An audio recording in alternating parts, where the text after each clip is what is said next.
Welcome everybody to the Southwest Vermont Supervisory Union Board of Directors meeting for August 26th at 4:30 p.m. We have in attendance Ray Molyneux, Ron Higgins, Dick Scott McEnany, Jayla Sikora, Jim Culkeen. Cat TV is here along with, looks like Fran Kinney, Catamount Access, Frank Barnes, and Richard Bump. Did I miss anyone? Gordon. Renee is there. Oh, sorry, Renee Gordon.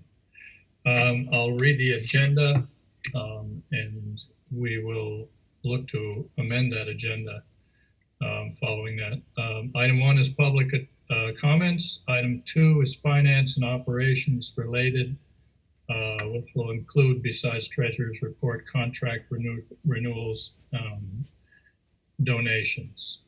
The consent agenda, there are no policies. The superintendent will have a significant report today, and the chair's report. And item 7 is other, on which we can take no action, no formal action. And then FYI is the budget status report. Item 9 is slated for executive session per 1 VSA 313A3.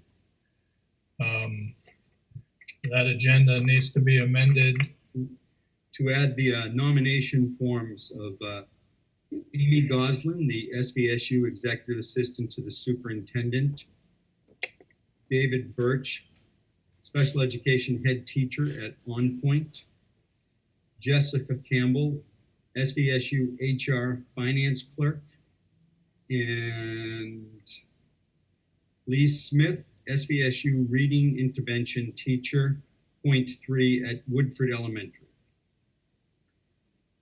Do we have a motion to? I'll move it. Thank you, Fran. We have a motion. We need a second. Second. I second, Ron. Second. Second from Ron. Is there discussion on this motion to amend the agenda?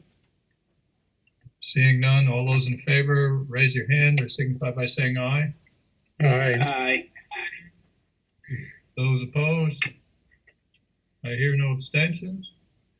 And the motion passes. The agenda is amended. Are there members of the public present to make? I don't see any public. Not seen any either, Vic. And we'll move on to item 2, finance, operations, and related. The treasurer's report was included. We would like a motion to accept that report. So moved. Motion from Fran, a second By Ron. Second. from Ron. And is there any discussion on the treasurer's report? If none, all those in favor signify by saying aye or raise your hand. Aye. Aye. Are there opposition or abstentions? Treasurer's report is approved. FSMC contract renewal. Yep, you received a memo from Renee on that, but she is here if you have any questions on renewing our food service maintenance contract. Well, Questions I'd ask you to approve. Yeah, I'm sorry. We had our food service management company or management committee, food service advisory committee. Let me try again. Meeting last Thursday, so the memo didn't make it into the original packet, but it is on the website now. It includes the excerpt from the contract, which is currently in effect, in that we are in the final year of what would be allowed for a renewal. So essentially, when we go out to bid on our food service management company, we basically are locking in for 1 year with the option of 4 1-year renewals. So this is the last year of those 4 1-year renewals. And the Food Service Advisory Committee, after the representatives from the Abbey Group left the meeting, had a candid discussion about how we felt the Abbey Group is serving us as our company. And overall, they've been outstanding for us. So the overall recommendation is that we continue and renew the contract for the final year. Do we have a motion to renew the contract? So moved. We have a motion from Fran, second from Ron. Me. I'm sorry, Taylor, second from Chair. Is there discussion on this contract renewal? I have one question about cost, Renee. How does that change from year to year? It doesn't, it's locked in. So essentially, they provide us with a budget, but the changing factor, which we learned early on in this 5-year period, was that they charge us a management fee, and that they actually in their bid requested an increase every year, but because of the way that the contract was set, it wasn't allowed. So it's been a fixed price for their fee to run it for us for the whole 5 years. Do you happen to have that number, the total? There's a $45,000 management fee, and then there's another $45,000 fee that it escapes me what it's labeled right now, but it's been fixed the whole time. Is there other discussion on this motion? I just want to compliment Maureen on the efforts she has made out this past year. I would second that, Ron. Thank you. Other discussion?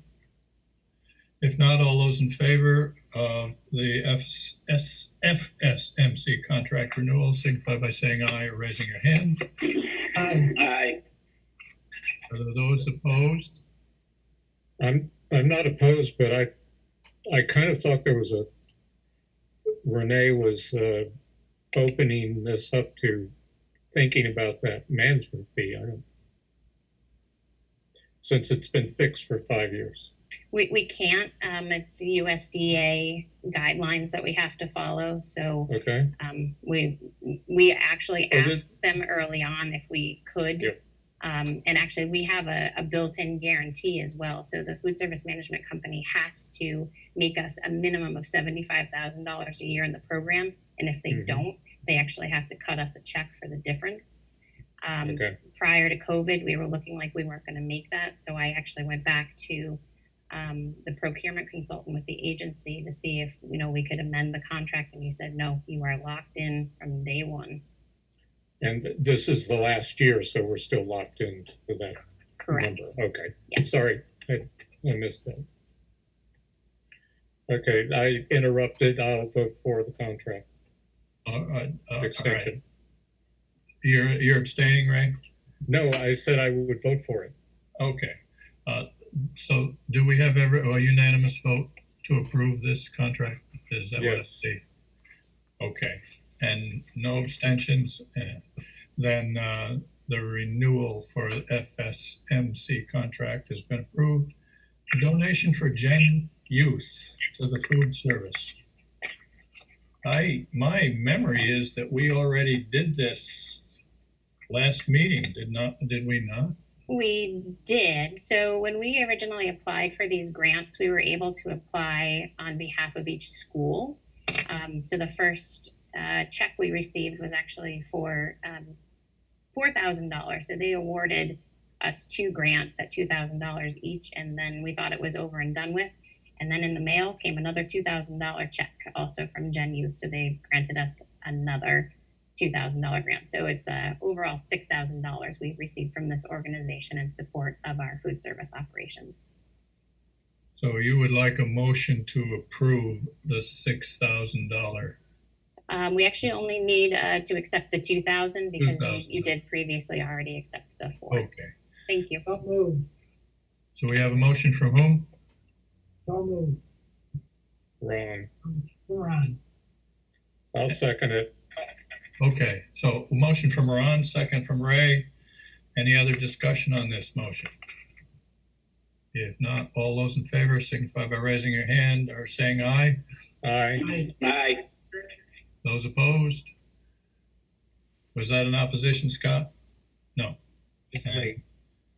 All right, then the motion passes to accept the Gen Youth donation.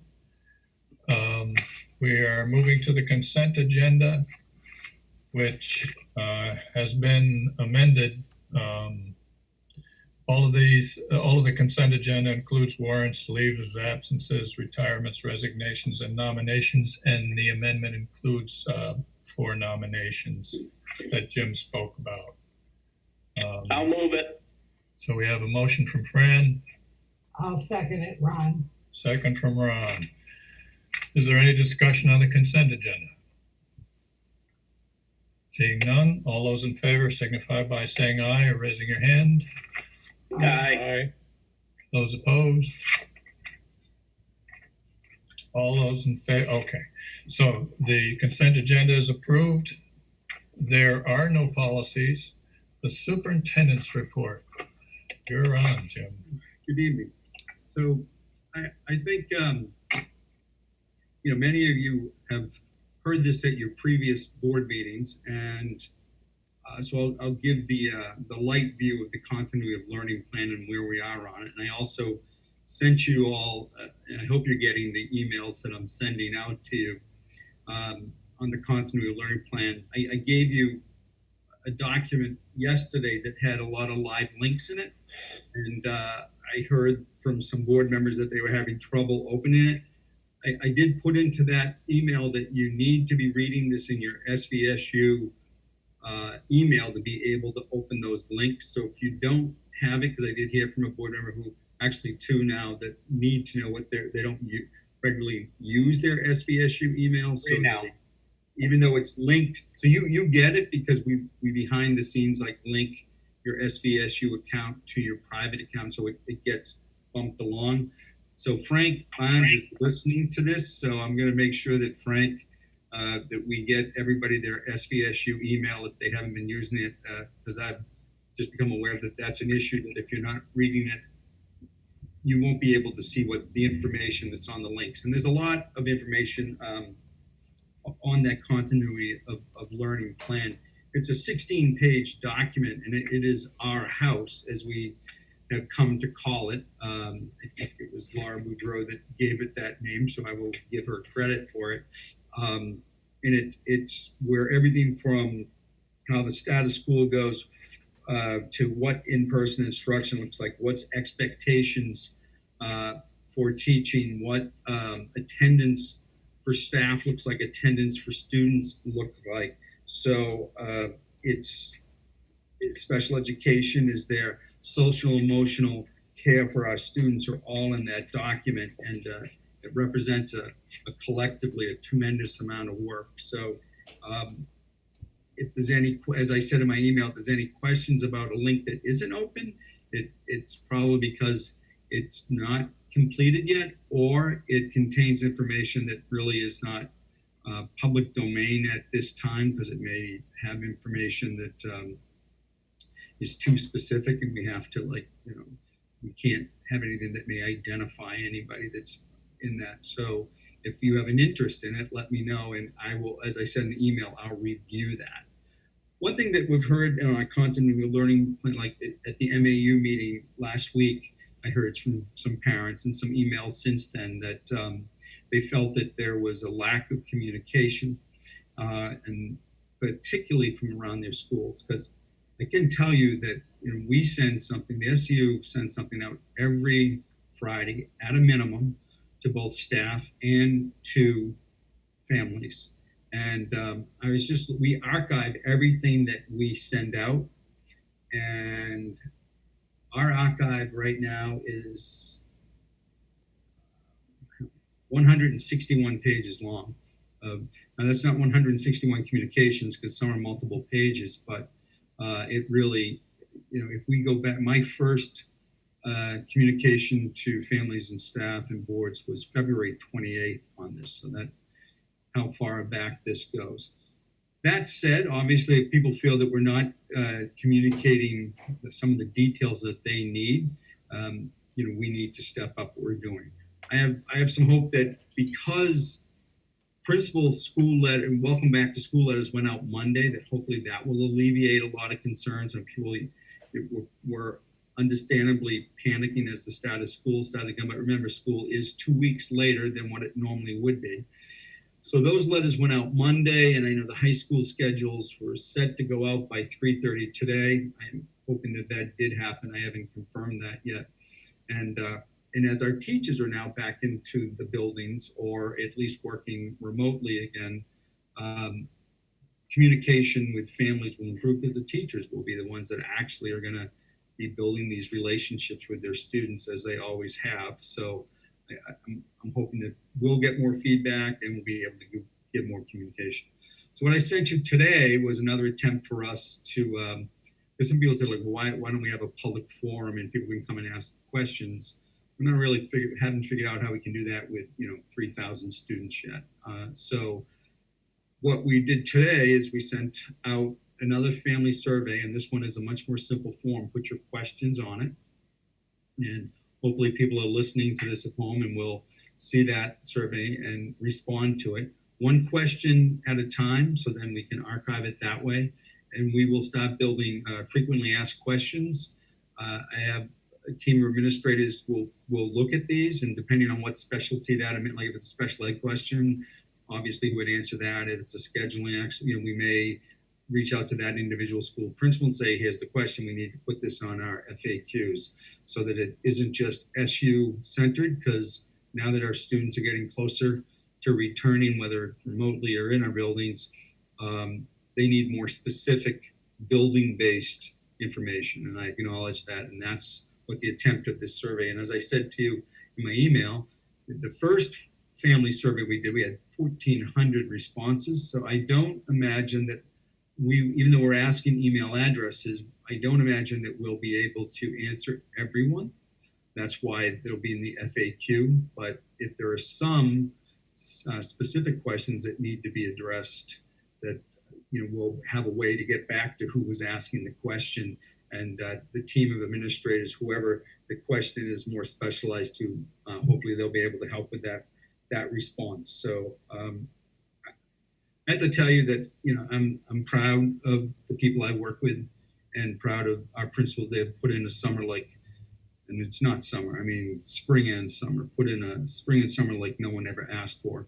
And they are, I'm concerned about their well-being, because I think many of them are, at stretched beyond capacity at this point. But I think they're doing, considering the conditions, a marvelous job. And I've said this before, I'll keep saying it. Nobody asked for this. It's nobody's fault, and everyone is doing the best that they can. But the reason we ask for this feedback, and what I hear from public comments when I take that, is so that we can strive to improve. Because if there's someone who's feeling that we're not getting to them, we're not getting the information to them that we need to do, then we need to do a better job, to do that. So our tech department's been working all through this. Our custodial and maintenance staff, they weren't working remotely. They were in the buildings every day. And, I can't thank them enough for, really being our frontline workers. And our tech people too, with first the distribution of Chromebooks, then the return of Chromebooks, then the redistribution of Chromebooks. So, and to my central office administrators, I wouldn't have been able to do it without them. And I know I'm going to still be pushing them, as I push myself to improve our delivery of service. And it also comes down to, if you're asked this question, if somebody says, I'm not getting it, please have them contact their schools and make sure, their child's school, and make sure that we have their current contact information. People change emails, people change cell phones, and don't always remember to inform their school that the contact information has shifted. So we need that to be able to keep communicating with everyone. So we are on target to, principals are turning in today their list of the up to 20% of students that will start returning into our buildings. Those students that have the challenges of that remote education is not working for them. And I hope that will happen sooner rather than later. If not the first week of September, by the second week of September, we'll enter what we're calling phase 2 and start bringing up to 20% of our students into our building, and then go from there. So I'm gonna go to the next piece. Any questions on what I said first before? Yeah. Yeah, if I could, a couple of questions. The questions I'm fielding have to do with folks entering the high school ninth grade. That's both a new environment for them and new course materials. And the question I'm getting is there a list being generated or sent out that includes course materials, a listing, so that they might do advanced reading, those kind of things? That's one question. The other question has to do with use of alternative buildings. Specifically, that has to do with the Woodford Town Hall, which was offered as an option. And I guess it would be a good idea if you addressed that. So I will take the question back to, this goes back to like, I hope that what principals sent out on Monday will answer a lot of the questions about material and if schedules went out today. And that once the teachers are now in the building, that communication will flow better as far as expectations for students in classrooms. And as far as, but I will take that message back. I meet with the principals on Thursday, so I meet with the principals tomorrow at 2:00. I will stress again to them that I'd rather have somebody tell me stop sending me emails and stop sending me robocalls, than to hear that they're not hearing enough. So I'll take that message back to that meeting. As far as using other buildings, that is something that we've discussed, and if we start to bring back more students, and we're concerned that we can't physically distance students in all our buildings, we would look at other options, but that building has to meet life safety codes, and also on our agenda tonight is a discussion about building ventilation. And that I would hope that whatever building we may move students to would have a better, minimum of equal but better ventilation system that we have in the building that we'd be moving students from. So nothing's off the table, Dick. We would certainly, explore that as we start to ramp up to bring more students into the building. So staff attendance guidelines, what that is on the agenda for I had reported that Human Resources received over 86 requests for staff members to either have a leave of absence or to work remotely. And the reasons, range from childcare to, medical issues. So we broke that 86 list down by school building, and Nick Galt and I met with each principal and went through the list of who was asking, who was applying for this leave, and could we accommodate them? Because the reality is, I don't have 86 subs available. Certainly not 86 long-term subs. So if I can accommodate you in some way that can keep you providing services to us, then I'm going to try and do that. So two things that we are doing is what's called school care. And if we can offer, you would consider childcare, but the term is school care that we're using. And we make that available to you. Are you still available to work for us? And I think we're going to see that number of 86 go down. So those letters went out, and HR is still processing where that comes back and what the final number will be. The other that I hope to do, that I'm pushing for, is remote learning classrooms within our school buildings and still practicing physical distancing. So in that 20% of students that we're going to bring back, there could be a classroom with, say, a support staff member is the proctor or monitor in that room. And our staff who are struggling with childcare will be able to bring their students in, that their school-age child could come in to that remote learning lab and do their schoolwork with, you may be a teacher in Bennington, but your child's attending school in Shaftesbury, so they could do it remotely from the remote lab that's in your building. So school care and remote learning, I think, is going to drop that number significantly, and that we're going to have an adequate number of staff. So that's a good thing. Go ahead, Dick. Is school care, did I read that school care is supported by the state, or is that our funding? There is money available from the state, and actually, it shouldn't surprise anybody that guidelines are changing daily. So shortly before this meeting, I received an email from Megan Mescalf, our early child care associate director, that because there's a licensing issue involved with, you have to be licensed for childcare. So we're in the process of trying to get emergency licenses for the buildings that don't have childcare. Like Molly Stark has a license for early childcare, but it appears the announcement we got recently, and we'll discuss it at our admin meeting tomorrow morning, is that there may be that requirement, if you're already a public school, that requirement may be waived, and we may be able to move forward with school care in all our buildings. But unfortunately, it's kindergarten through grade 6, so we're still struggling with, because there are plenty of parents who, I don't want to leave my 7th grader alone too. I understand that. So that may be where the remote learning part could be. And what do we do for that those are that are younger than kindergarten? And the other thing I should mention about remote learning pods, that may be something, I hope that is something that we'll be able to offer to the public, to those families that struggle with internet access, or struggle with sufficient, bandwidth, or whatever their situation is. So we may be able to offer to get people into our buildings. And that's what makes this remote start so different than what remote looked like in the spring. Our buildings are open. We have more services, hopefully, that we can offer. Thank you. Okay.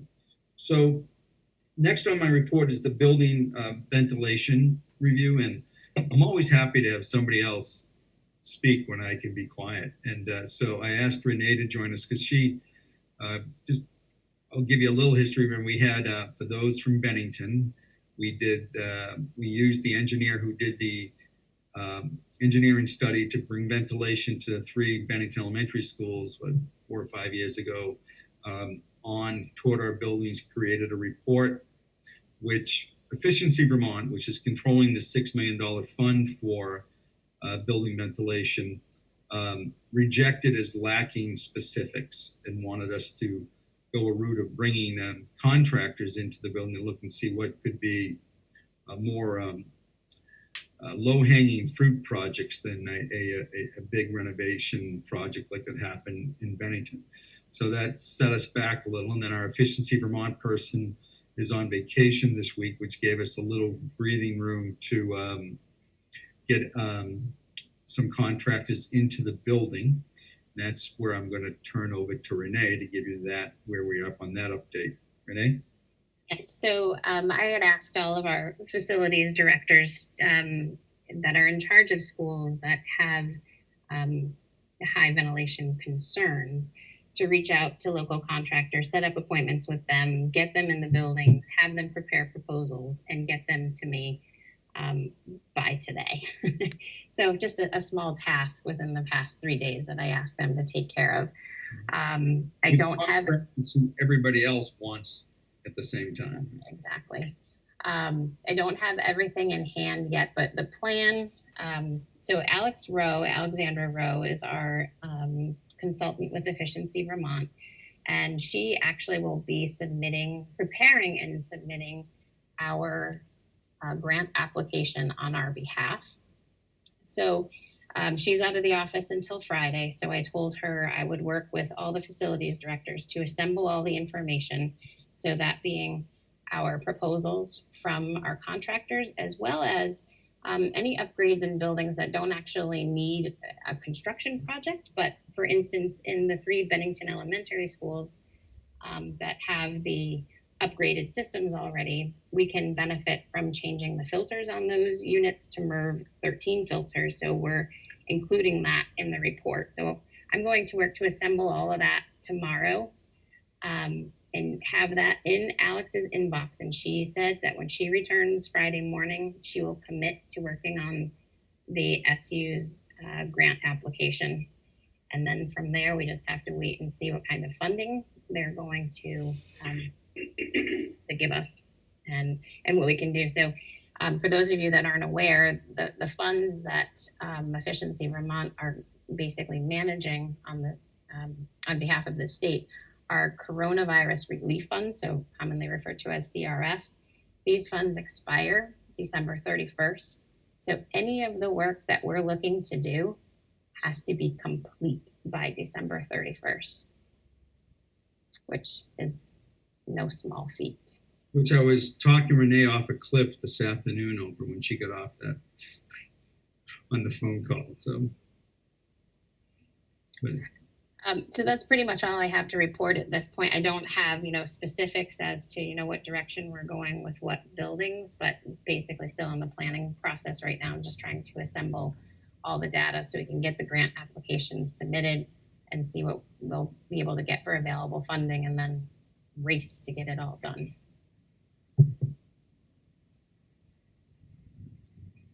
Happy to answer any questions if I can. Oh, actually, and one other thing, if I may, if it's okay, to go back and clarify, I misspoke earlier on the food service management company contract. I pulled the contract up and it's actually $40,000 for the management fee. And then the other fee is an administrative fee, and that is also $40,000.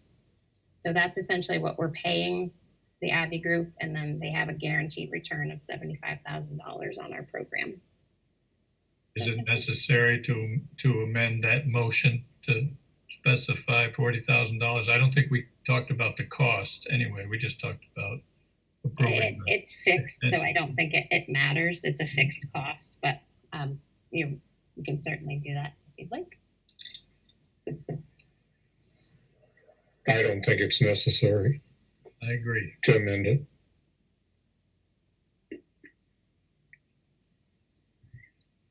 Thank you, Renee. Welcome. Thank you. You're still on, Jim. You delegation of authority? The elementary board and the MAU board did this. I don't, and Ray, I did get, Ray's board did not vote this, and I think Dina's response to me was, why wouldn't you? But it may become something you may have to do later, but for right now, she said to move forward with the other boards. You should be familiar with this from your own board meetings. This delegates superintendent power to take some actions, but I have to always advise the board. And this authority expires the moment the governor says the emergency is done. And it was from drafted by the Vermont School Board Association to kind of expedite the process of normally getting policies drafted that could take months and that we wouldn't have time to act on. But I can't spend money. I can't, do anything like that. But I can, close a school if I had to. Like say, there's a school that they had a spike, but not the whole school, not the whole district did. I can close that. Some would argue superintendents already have that authority anyways, but this just removes the doubt. I'm going to make the motion to have the superintendent have the authority. We've already done this 2 or 3 times already. We have a motion from Fran and a second from Ron. Are there any comments, Ray? My comments are specific to my district. They don't pertain to the districts of the SVUESD or MAU. I understand that. It was a concern about the village Right. school and whether that would It's because we do have a building and we have grounds. And that's where the concern arises, and those are leased to the village school, and I can't see that it's appropriate for me to hand over authority to the superintendent because I actually don't have the authority to hand it over that way. We have an agreement that we have to follow with the village school, and they have their own, their own. They're going to be subject to basically the same issues that the rest of the SUs subject to and follow health department guidelines and so forth and so on. But I'm going to leave it in their hands. And as far as students who attend VSU schools, elementary schools, they're under this order. Their school would be subject to any decisions that the superintendent makes that would apply to that school. But the other independent schools that students attend to, of course, they're not under the superintendent But directly or indirectly. So your students attend MAU schools, though. yes, but I don't have to. That's MAU's decision, is it not? Yeah. I don't know how that falls. I think we're all right though for tonight. My brief conversation with Dina on this was, if it becomes an issue, we may have to go back to the North Bennington board, but at this time, we're good if the other boards approve.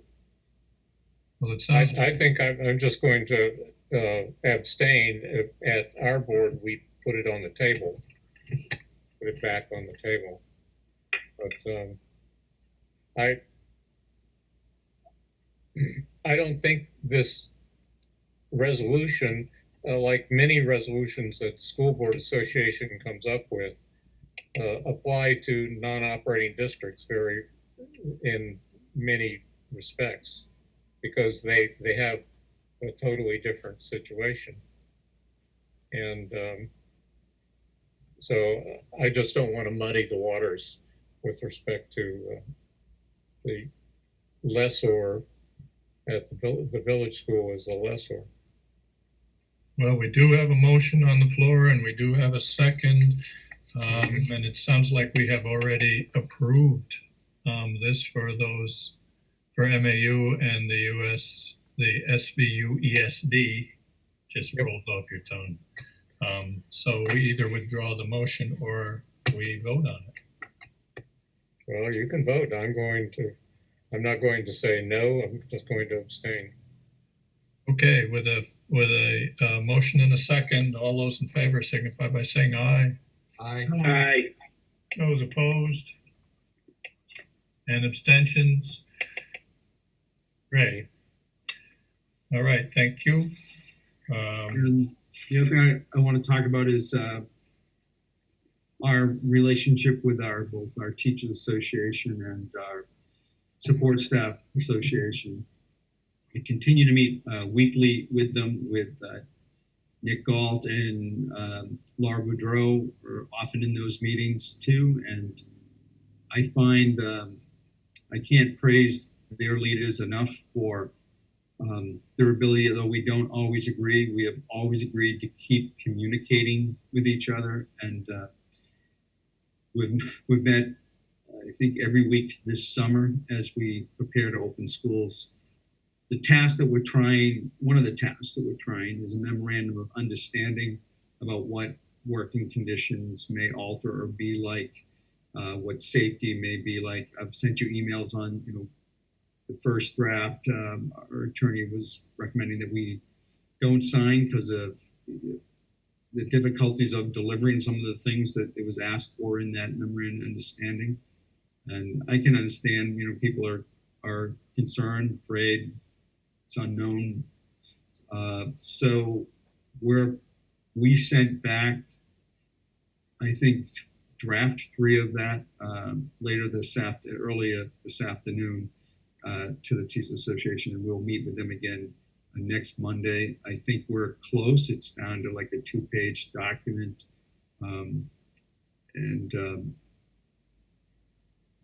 We had given a proposal. They gave us another counter proposal, and it went back to Dina Atwood, and there were some things, you've seen these documents, crossouts, that strikeouts as we try to get to what this be. My caution is like agreeing to something, particularly around safety, that I can't guarantee.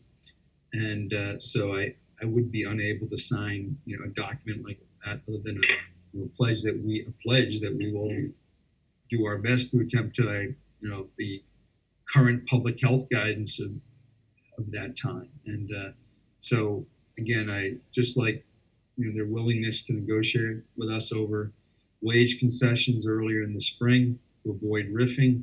I want to thank them again for continuing the conversation with us. I do think we are close to having something that we all can agree with. And once I have that, I will share that with the boards. But I wanted to publicly thank them. And that, I'll answer whatever questions you may have. Any questions for Jim? Okay, thank you, Jim. Under my report, there's only two things I want to mention. First of all, the teachers are under, and administration is under, a significant amount of stress through this process. That's not too hard to recognize. I think you can't pay a good teacher enough money, so you're going to see what their mettle is through this process. And I think the administration has done a good job of communicating. Connected with that, all kinds of contacts I have, mostly phone calls and texts asking about particulars. It sounds like Jim's group has got those particulars into the loop so that people have a way to connect with them. People have even been following me down Main Street and stopping me in parking lots. It's getting crazy, but it's mostly for lack of information. And I think you're solving that problem. When I have often the inability to answer a question appropriately, I'm referring it to the professionals in the administrative office. So just like to say thank you for handling all that, and thank you to the teachers for stepping up. Couldn't do it without them, Dick. Yes. That's all I have. Are there other issues that we need to be brought before this group? Hearing none. The SVSU budget status report is included, or was included in the packet. Do we need an executive session? Yes, we do, but we'll take no action after. We'll just reconvene to adjourn. In that case, may we have a motion to move into executive session per 1 VSA? So moved. Second. Motion from Fran, a second from Scott. Thank you. All those in favor signify by saying aye. Aye. Opposed? Abstentions? We are moving to executive session.